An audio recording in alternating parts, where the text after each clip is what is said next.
अभी स्टार्ट करते हैं। तो वेलकम बैक गाइड्स। कल का अपना जो सेशन था, part 1 getting started with Linux, उसमें हमने बहुत सी चीज़ें सीखी थी। उसमें हमने जाना था लिनक्स क्या होती है, वो क्यों पॉपुलर है और किस वजह से हमें यूज़ करनी चाहिए, और अगर हम यूज़ नहीं कर रहे तो हम किस चीज़ों पर मिस कर सकते हैं, या फिर किस तरह से हमारी प्रोग्रेस थोड़ी सी पीछे रह सकती है बाकी मेंबर्स से जो लिनक्स को यूज़ करते हैं। ओके, तो बहुत सी चीज़ें हमने डिस्कस की। हमने लिनक्स को पूरा एक्सप्लोर किया, उसका जो इंटरफेस है उसको एक्सप्लोर किया, और बहुत सी चीज़ें जानी। तो उसको अभी कंटिन्यू करेंगे। कल के जो सेशन था हमारे पास, उसमें कुछ चीज़ें बाकी रह गई थी। उसमें हमने नहीं देखा था कि जो एप्लीकेशन के अपने जो सारे सोर्सेस हैं, जितने जितने भी हमारे पास फॉर्मेट है एप्लीकेशन को इंस्टॉल करने के लिनक्स में, तो वो सारे हमने यूज़ नहीं किए थे। उनमें से सिर्फ एक जो हमारा पैकेज मैनेजर था, बाय डिफ़ॉल्ट अपना जो सॉफ्टवेयर सेंटर था, उसे हमने यूज़ किया था। तो आज हम देखेंगे कि फ्लैट पैक सॉफ्टवेयर को कैसे यूज़ करते हैं, स्नैप स्टोर को कैसे इंस्टॉल करना है। उबंटू में स्नैप स्टोर बिल्ट इन आता है, क्योंकि स्नैप स्टोर या फिर स्नैप एप्लीकेशंस को कैनोनिकल जो उबंटू की पेरेंट कंपनी है, उसने इन्वेंट किया था, तो उसमें इनबिल्ट आता है। ये फ्लैट पैक थोड़ा ओपन सोर्स टेक्नोलॉजी है ज़्यादा, मतलब ये डिसेंट्रलाइज बोल सकते हैं इसको। ज़्यादा लोगों पर मतलब ऐसे जैसे कैनोनिकल का सिर्फ कंट्रोल रहता है स्नैप पे, उस तरह से फ्लैट पैक पे सिर्फ एक ही ऑर्गेनाइजेशन का कंट्रोल नहीं रहता। बाकी लोग भी उस स्टोर पे कंट्रीब्यूट कर सकते हैं। ओके, तो एक फॉर्मेट है और फ्लैट हब उसका स्टोर है। तो ऐसे 1-to-1 मैपिंग है यहाँ पे। तो अपना जो पैकेज मैनेजर रहता है वो डायरेक्टली इंटीग्रेट रहता है अपने ऑफिशियल, जिसको हम अपने जो स्टोर होता है यहाँ से अपने सॉफ्टवेयर ले सकते हैं। ओके, तो ज़्यादातर सॉफ्टवेयर हम अपने स्टोर से ही लेंगे। बस ये सोर्सेस है, जो सोर्सेस को हम बैकएंड में इंटीग्रेट करेंगे या फिर उसके कुछ रिपोजिटरी ऐड करेंगे, वहाँ से अपने सॉफ्टवेयर इस सॉफ्टवेयर सेंटर में दिखना स्टार्ट हो जाएंगे।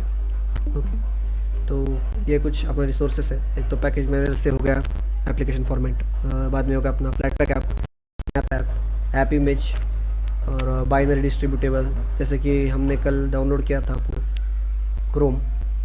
क्रोम को हमने ऐसे डिस्ट्रीब्यूटेबल, जैसे EXE फाइल आती है विंडोज़ में, वैसे फिडोरा में RPM फाइल्स चलती है, और सेंटोस, ओपन स्यूस। ओके, तो वो सारी जो लिनक्स ऑपरेटिंग सिस्टम है उनमें RPM फॉर्मेटिंग चलती है एप्लीकेशन की। ये बस एप्लीकेशन को पैक करने का तरीका है, इनका थोड़ा सा डिफरेंट है। और जो उबंटू पे चलते हैं वो डेप फॉर्मेट चलते हैं, क्योंकि उबंटू डेबियन ऑपरेटिंग सिस्टम से इवॉल्व हुआ है, तो उस पर डेप फॉर्मेट के सॉफ्टवेयर चलते हैं। तो ये हो गया बाइनरी। और बाद में अपना सोर्स। बाइनरी डिस्ट्रीब्यूटेबल जो होते हैं वो डिस्कॉर्ड की तरह से जो जिप फॉर्मेट होता है उसमें भी आते हैं। तो जिप फाइल को जस्ट अपने को एक्सट्रैक्ट करना होता है, और अपना जो अप्रोप्रिएट फोल्डर होता है जिसमें अपने सॉफ्टवेयर रखे जाते हैं वो लोकल। ओके, तो यहाँ पे लोकल फोल्डर में, बिन फोल्डर में यहाँ पे डिस्कॉर्ड रखेंगे तो वो चल जाता है। उसका लिंक बस क्रिएट करना होता है कि डेस्कटॉप फाइल क्रिएट होती है, और इस तरह के सॉफ्टवेयर को यूज़ करना है। अगर जिप फॉर्मेट में अपने को सॉफ्टवेयर मिलता है कहीं से, तो उसे किस तरह से यूज़ करना है, कमांड लाइन से कैसे उसको मैनेज करना है, और फ्लैट पैक क्या होता है, स्नैप क्या होता है, ऐप इमेज क्या होता है। ये 3 ज़रा खास सॉफ्टवेयर के टाइप्स है, क्योंकि ये तीनों में एक कॉमन चीज़ है, ये सैंडबॉक्स एप्लीकेशन फॉर्मेट है। मतलब किसी भी एप्लीकेशन को जो भी डिपेंडेंसीज लगती है, जो कुछ भी अदर सॉफ्टवेयर की रिक्वायरमेंट होती है चलने के लिए, या फिर कोई पैकेजेस की ज़रूरत होती है, कुछ भी उसकी डिपेंडेंसी होती है चलने के लिए, तो वो डिपेंडेंसी अपने साथ लेके आता है वो एप्लीकेशन। इसका एक बेनिफिट होता है, पहली चीज़ तो सिक्योरिटी। तो एक मिसकंसेप्शन था बहुत मैंने देखा अभी ग्रुप पे कि कोई बंदा था, पता नहीं, मुझे नाम याद नहीं मुझे, तो उसका कहना था कि वर्चुअल मशीन में क्यों यूज़ करना है अपने को लिनक्स को। तो उसका कहना था कि ओपन सोर्स सॉफ्टवेयर उतने ज़्यादा सिक्योर नहीं होते, तो अगर ब्राउजिंग के वक्त हम कोई अनसेफ ब्राउजिंग कर रहे हैं तो वो अपने सिस्टम को हार्म नहीं करेगा। ऐसी कोई बात नहीं, एक्चुअली वो एडवांटेज है, पर उस चीज़ के लिए हम वर्चुअल मशीन्स को यूज़ नहीं करते। तो उस प्रॉब्लम को जो सॉल्व करना है हमें कि ऐप पूरे सिस्टम को इन्फेक्ट नहीं कर पाए, ये जो प्रॉब्लम है अपनी, तो इसको सॉल्व करने के लिए सैंडबॉक्स टाइप के एप्लीकेशन बनाए जाते हैं। तो ये एप्लीकेशन का एक खुद का दायरा होता है, और उस दायरे के बाहर, सैंडबॉक्स के कंटेनर के बाहर, वो एप्लीकेशन काम नहीं कर पाता है। तो अगर हम कोई अनसेफ ब्राउजिंग भी कर रहे हैं और हमारा टाइप का है या फिर स्नैप टाइप का है या फिर ऐप इमेज टाइप का है, तो वो कभी भी हमारे सिस्टम को इन्फेक्ट नहीं कर सकता है। ओके, तो अगर उस वो एक सॉफ्टवेयर इन्फेक्ट हो जाता है उसका सैंडबॉक्स इन्फेक्ट हो जाता है, तो हम जस्ट वो एप्लीकेशन को अनइंस्टॉल कर सकते हैं, उसको फिर से दोबारा से इंस्टॉल कर सकते हैं और वो ठीक से चल जाएगा। तो इस तरह से चीज़ें काम करती है। फ्लैट पैक हो गया, स्नैप हो गया। यहाँ से देखेंगे कि इनके जो सोर्सेस है, ये तो टाइप हो गया, मतलब इस फॉर्मेट में हमें अपने को ऐप मिलेगा। ओके, तो और इसके जो सोर्स है, ये साइट कौन सी है इसकी, तो फ्लैट पैक यहाँ से लेना है हमें, फ्लैट हब से लेना है, स्नैप ऐप्स लेना है अपने को स्नैप स्टोर से, ऐप इमेजेस लेने हैं ऐप इमेज हब से, या फिर गिटहब पे भी हमें मिल जाते हैं ऐप इमेजेस, या फिर बाइनरी डिस्ट्रीब्यूटेबल जैसे कि क्रोम का हमने डाउनलोड किया है तो अदर ऑफिशियल साइट से मिल जाता है, या फिर गिटहब पे उनकी जो ऑफिशियल रिपोजिटरी होती है वहाँ से हमें मिल जाता है। तो आज हम बहुत से सॉफ्टवेयर डाउनलोड करेंगे। हमने अभी तक VS कोड नहीं डाउनलोड किया है, गिटहब डाउनलोड नहीं किया है, गिटहब डेस्कटॉप, तो वो भी डाउनलोड करेंगे, उनका भी सेटअप देखेंगे। आप साइट्स वगैरह ज़रा नोट कर लेना, आपको हेल्पफुल हो जाएंगे। आज स्टार्ट करते हैं अभी एक एक टाइप की सॉफ्टवेयर से। ओके, तो पहले हमने पैकेज मैनेजर का टाइप कल देख लिया है। ओके, तो हमने वो DNF की कमांड भी चेक करी थी, और अभी अभी हमने OBS स्टूडियो भी उसी कमांड से चलाया है, डाउनलोड किया है। तो अभी देखेंगे कि फ्लैट पैक कैसे यूज़ करते हैं, और पहले फ्लैट हब को कैसे सेटअप करना है आपको। तो अभी हम जाएंगे फ्लैट हब की साइट पर, back to our browser.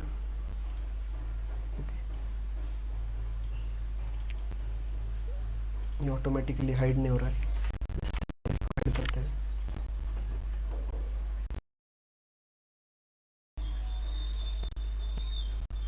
Okay, तो अभी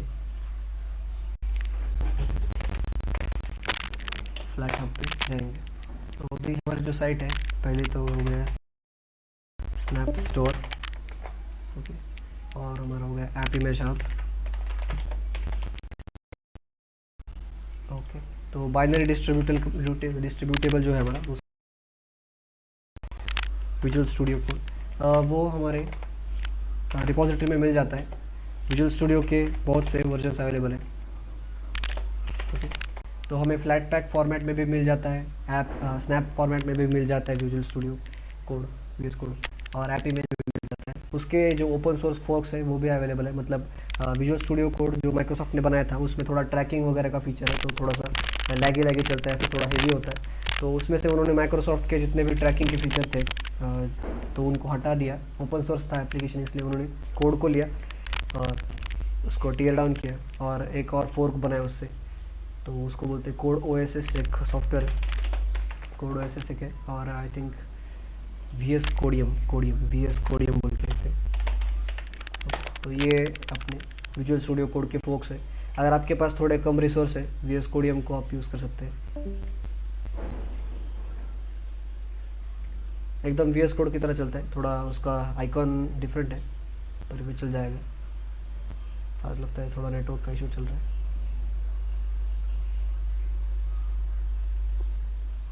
नहीं विजिबल है, सब सही चल रहा है। ओके, क्योंकि यहाँ पे थोड़ा साइट लोड लेना है अपना। ओके, तो ये आ गया अपना फ्लैट अप। एक एक करके साइट्स को देखेंगे अभी। ये एक ओपन कर लेते हैं, अभी ऊपर स्क्रीन आ गया है। ओके, तो ये है अपना साइट फ्लैट हब का। तो फ्लैट हब पे सारे फ्लैट पैक एप्लीकेशंस हमें मिल जाते हैं, और जो नए वाले अपने डिस्ट्रीब्यूशन जैसे कि लिनक्स मिंट हमने कल डिस्कस किया था, या फिर एलिमेंट्री OS डिस्कस किया था, ज़ोरिन OS डिस्कस किया था, तो उनमें फ्लैट हब का जो सपोर्ट है वो इनबिल्ट आ जाता है, फ्लैट पैक का सपोर्ट इनबिल्ट आ जाता है, तो हमें खुद से सेटअप करने की ज़रूरत नहीं पड़ जाती। जो फ्लैट पैक टेक्नोलॉजी का सपोर्ट है वो फेडोरा में भी आ जाता है, उबुंटू में भी आ जाता है। रिपोजिटरी होती है, मतलब ये जो सोर्स होता है एप्लीकेशन का, ये सोर्स वो नहीं खुद से देते, क्योंकि जैसे फ्लैट हब एक सोर्स है, जैसे हमारा गूगल प्ले स्टोर है और Xiaomi का स्टोर है, तो इस तरह से ये दो स्टोर्स हैं, और फेडोरा का खुद का स्टोर होने की वजह से वो क्या करेगा, फ्लैट हब को खुद से ऐड नहीं करेगा। पर अगर हमें ऐड करना है कि फ्लैट हब के सारे एप्लीकेशन हमारे स्टोर में दिखेंगे, पहले जाना है और हमारा जो ऑपरेटिंग सिस्टम है उसको हमें चूज़ कर लेना है। तो मेरे पास अभी फेडोरा है, आपके पास उबुंटू है तो उबुंटू चूज़ कर लीजिए। तो एक बार हम देख लेते हैं यहाँ पे, क्योंकि बहुत सारे ऑपरेटिंग सिस्टम्स हैं, ये सारी यूनिक ऑपरेटिंग सिस्टम्स हैं जिन्होंने खुद का कुछ काम किया है, इनकी खुद की टारगेटेड ऑडियंस है, और कुछ इनके कुछ एंसेस्टर्स है, और कुछ ने स्क्रैच से ऑपरेटिंग सिस्टम को बिल्ड किया है। तो ये है अपनी उबुंटू, ये फेडोरा, ये एंडलेस OS, ये क्रोम OS, ये रेड हैट एंटरप्राइज लिनक्स। तो रेड हैट एंटरप्राइज लिनक्स से बना है अपना fedora, red hat enterprise Linux से बना है अपना CentOS। ओके, तो उबुंटू से कौन से बने हैं यहाँ पे, उबुंटू से बने हैं लिनक्स मिंट, उबुंटू से बने अपना एलिमेंट्री OS, उबंटू से बना है अपना जोरिन ओएस, और यहाँ पे अपना डेबियन है, इस डेबियन से बना है उबंटू। ओके, तो ये सबका पेरेंट है। यहाँ पे पेरेंट ओएस कितनी है, डेबियन पेरेंट है, रेड हैट पेरेंट है, और जो अपनी आर्च लिनक्स है ये आर्च लिनक्स है। आर्च लिनक्स सबसे ज़्यादा डिफ़िकल्ट चल जाती है इंस्टॉलेशन में।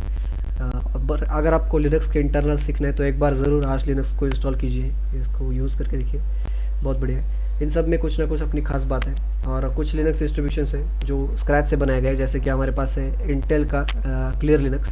तो ये क्लियर लिनक्स अगर आपके पास इंटेल के सीपीयू और जीपीयू यानी इंटेल का हार्डवेयर है, इंटेल के सर्वर्स है, तो क्लियर लिनक्स सबसे ज़्यादा बढ़िया परफॉर्म करेगा।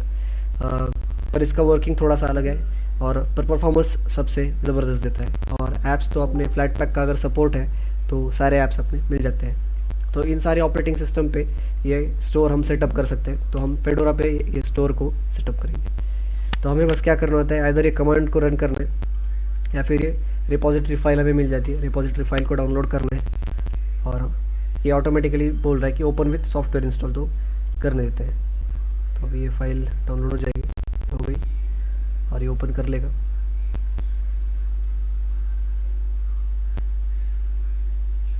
ओके, चेक कर लेते हैं।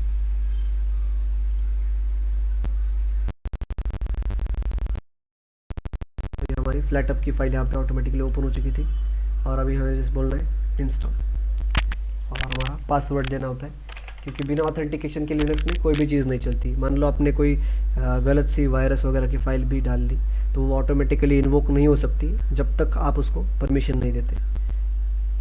ओके, तो ये हमारा रिपोजिटरी आ चुका है। ये फ्लैट हाँ भाई, आपका आवाज़ थोड़ा ब्रेक हो रहा है भाई। फ्लैट हब एक ऐप स्टोर है, राइट? एग्जैक्टली।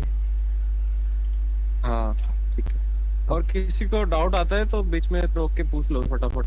हाँ, मेरा भी वही मानना था। तो कल बहुत से लोगों ने बोला कि आप थोड़ा डाउट का सेशन के लिए टाइप, तो वैसे ज़रूरत नहीं पड़ेगी। अगर आपको कहीं भी कोई दिक्कत आती है तो उसी वक्त पूछ लीजिए, क्योंकि यहाँ पे चैट बॉक्स वगैरह का कोई फीचर नहीं है, आप डायरेक्टली बात कर सकते हैं। और अभी करनी भी चाहिए, क्योंकि अब हम ऐसे स्कूल वगैरह में नहीं है, तो डायरेक्टली बात कर सकते हैं अभी। ऐसे शाय रहने की कोई ज़रूरत नहीं है। अगर किसी को बात करने में डर वगैरह लगता है तो पब्लिक में आप स्टार्ट कर सकते हैं अभी से। ओके, तो आप देख पा रहे हैं यहाँ पे कि एप्लीकेशन की कैटेगरीज वगैरह है। यहाँ पे जैसा अपना स्टोर रहता है कोई भी, यहाँ पे आप सर्च कर सकते हैं एप्लीकेशन। यहाँ पे कैटेगरीज में ऑल ऑडियो वीडियो वाले डेवलपर टूल्स जो हमें लगने वाले ज़्यादातर, और एजुकेशन में थोड़ा स्कूल वाले स्टूडेंट्स के लिए सॉफ्टवेयर है, वो हमारे लिए ज़्यादा काम नहीं आएंगे, पर ग्राफिक्स में अच्छे सॉफ्टवेयर्स हैं। बाकी कम्युनिकेशन वगैरह तो है अपना टेलीग्राम, डिस्कॉर्ड वगैरह। तो यहाँ पे आप देख पा रहे हैं एंड्रॉयड स्टूडियो है, आलिफ प्रोग्रामिंग लैंग्वेज है कोई तो, और बाद में आर्डिनो आईडी है। अगर आप में से कोई इलेक्ट्रॉनिक्स बैकग्राउंड से तो वो फेमिलियर होगा, या फिर रोबोटिक्स से कोई बैकग्राउंड से रोबोटिक्स, या फिर क्लब वगैरह ज्वाइन करने का उनको शौक था, तो आपको ये थोड़ा फेमिलियर होगा। तो ये एटम है, गिटहब की तरफ से एटम का एडिटर आता है। तो बहुत सारे सॉफ्टवेयर्स हैं, एडिटर्स हैं, अपने आईडी वगैरह। एक बार ये स्टोर सेटअप कर लिया आपने, तो अभी जस्ट खोलेंगे इसको एक बार क्लोज कर देंगे।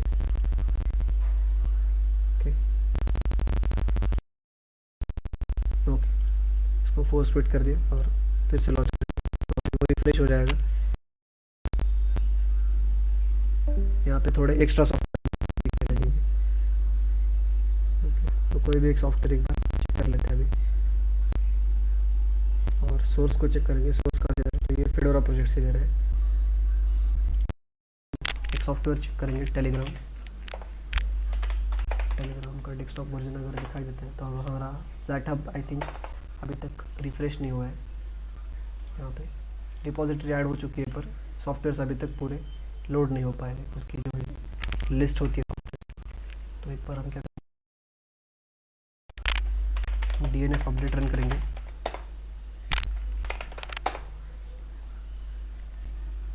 चीज़ें कमांड लाइन से थोड़ी ज़्यादा फास्ट काम करती है। ओके, तो all dependencies resolve I think to update, तो थोड़ी देर में हो जाएगा। हम वेबसाइट से भी काम कर सकते हैं। तो मान लीजिए अभी हमें फ्लैट हब पे आए हैं और हमें कोई सॉफ्टवेयर इंस्टॉल करना है, तो हम क्या कर सकते हैं, अब एक छोटा सॉफ्टवेयर ट्राई करके देखेंगे। सपोज मुझे ये कोड ओएसएस जो मैंने आपको बोला था, ये VS कोड का अपना ओपन सोर्स वर्जन है। तो अगर आपको कोई ट्रैकिंग वगैरह नहीं चाहिए, थोड़ा लाइट वेट VS कोड चाहिए, तो आप कोड ओएसएस को ट्राई कर सकते हैं। तो ये अपना कोड ब्लॉक्स ट्राई करते हैं इंस्टॉल करने के लिए, और इंस्टॉल बोलेंगे, एक फ़ाइल डाउनलोड होगी और हम उस फाइल को डायरेक्टली सॉफ्टवेयर में ओपन कर सकते हैं, वो ऑटोमेटिकली ओपन हो जाएगी। देख लेंगे अभी। ओके, वो लोड कर रहा है अभी।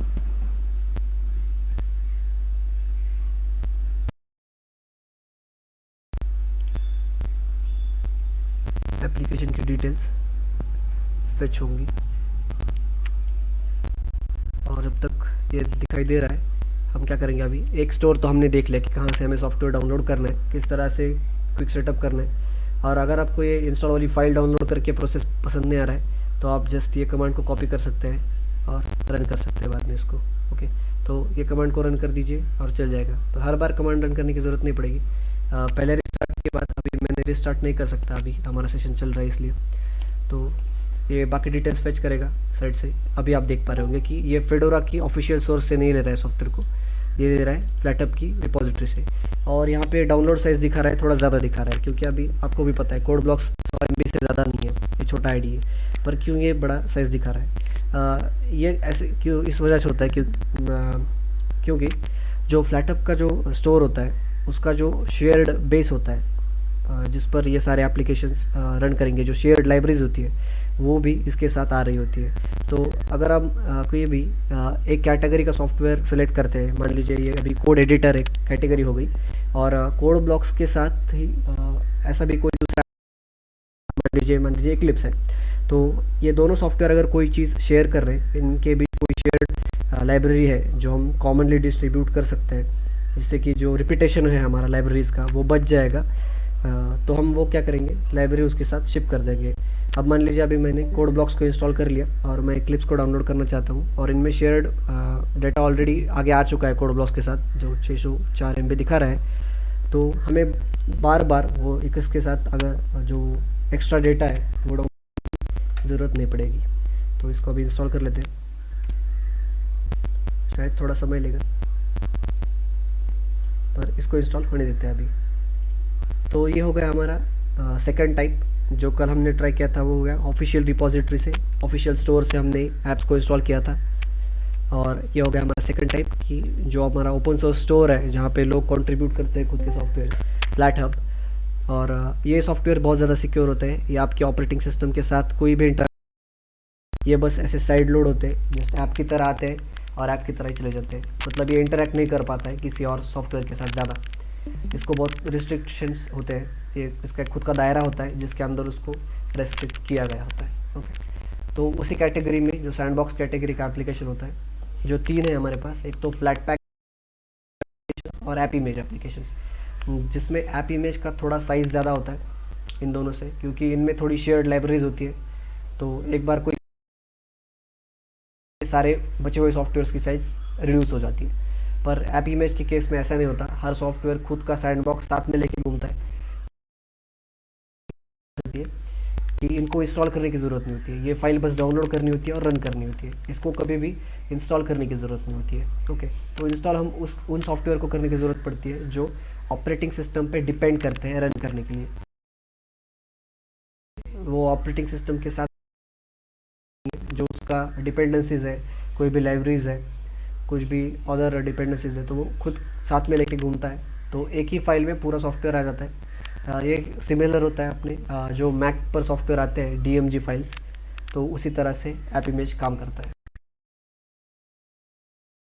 स्नैप स्टोर, ये भी एक स्टोर है एंड्रॉयड की तरह से। यहाँ पे मल्टीपल सोर्सेस है सॉफ्टवेयर को लेने के द्वारा बनाया गया है और वही इसको मेंटेन करता है। तो ज़्यादातर कंट्रोल रहता है इस पर।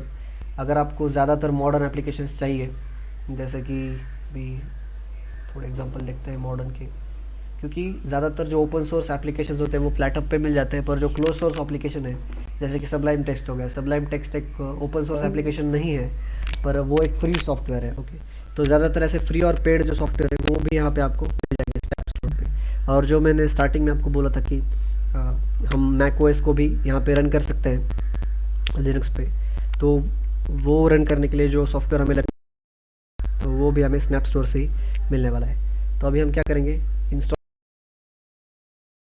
या फिर स्नैपक्राफ्ट का जो ऑफिशियल पेज है वहाँ पे जाएंगे स्नैप स्टोर से पहले।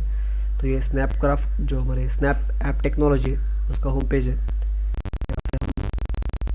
ओके, ब्राउज ऑल ऐप्स वगैरह यहाँ से कर सकते हैं, या फिर जो हमारी ऑपरेटिंग सिस्टम है उस पर इंस्टॉल कर सकते हैं। ओके, तो यहाँ पे फेडोरा का ऑप्शन दिखा रहा है। ज़्यादातर सी ऑल सपोर्टेड, ज़्यादातर डिस्ट्रीब्यूशंस, या फिर मैं कह सकता हूँ कि ऑलमोस्ट सारे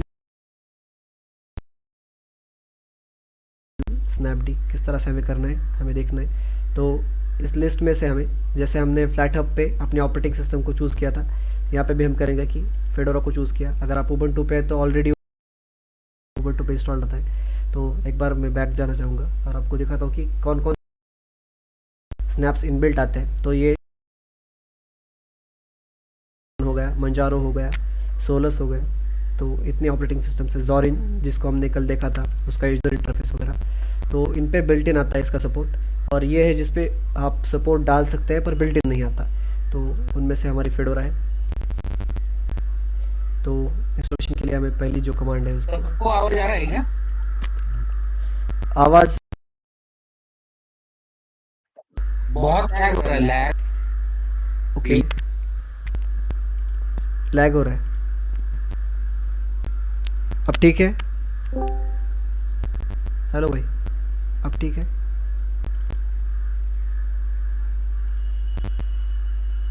हेलो,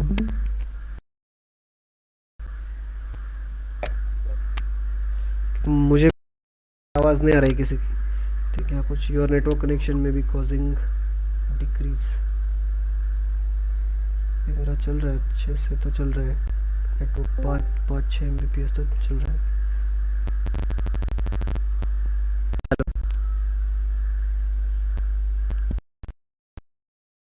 जितना लोड बढ़ेगा सिस्टम पे, मल्टीटास्क जितना करेंगे हम, तो थोड़ा सा प्रॉब्लम अवॉइड करेंगे थोड़ा मल्टीटास्क करना, क्योंकि हमारा सीपीयू ज़्यादा तगड़ा नहीं है उतना।